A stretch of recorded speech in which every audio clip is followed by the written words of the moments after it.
mamahaling sombrero.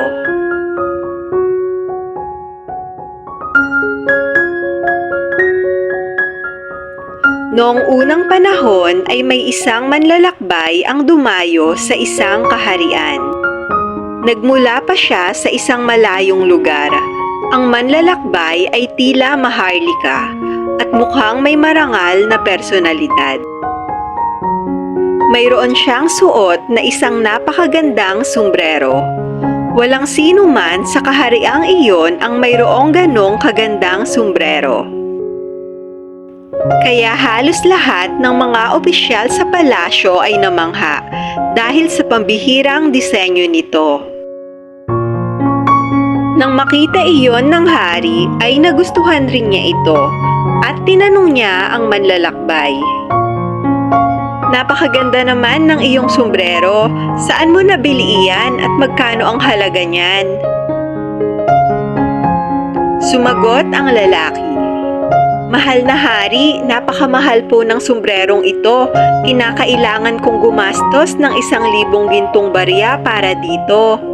Kaya rin po ako narito ngayon ay dahil nais ko rin po sana itong ibenta sa inyo." Narinig iyon ng ministro, kaya agad niyang nilapitan ng hari at kinausap upang bigyan ito ng babala.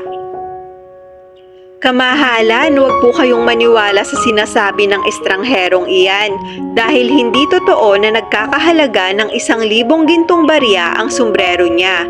Nagsisinungaling siya. Ang presyo lamang talaga niyan ay nasa 10 piraso ng gintong barya."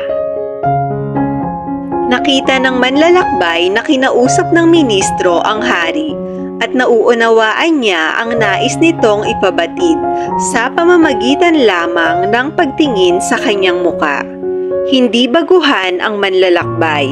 Marami na siyang nakitang mga hukuman at hari. Sa sandaling nakaalis na ang ministro, ay muling nagsalita ang manlalakbay. "Kamahalan, dapat na po ba akong umalis? May mga nakapagsabi kasi sa akin na nag-iisa lamang ang hari sa mundong ito na kayang bilhin ng aking sombrero sa halagang 1,000 gintong barya. Hindi ba ito ang tamang lugar na hinahanap ko? Dapat na ba akong umalis at magpatuloy sa paghahanap?" Pagkarinig iyon ng hari ay agad niyang inutusan ang kanyang tagasunod na kumuha ng 2,000 gintong barya upang bilhin ang sombrero. Ikinagulat ng ministro ang desisyong iyon ng hari. Nang matapos ng kasunduan ay bahagyang aalis na sana ang manlalakbay ay nilapitan siya ng ministro at sinabing, "Alam kong hindi 1,000 gintong barya ang katumbas ng sombrerong iyon."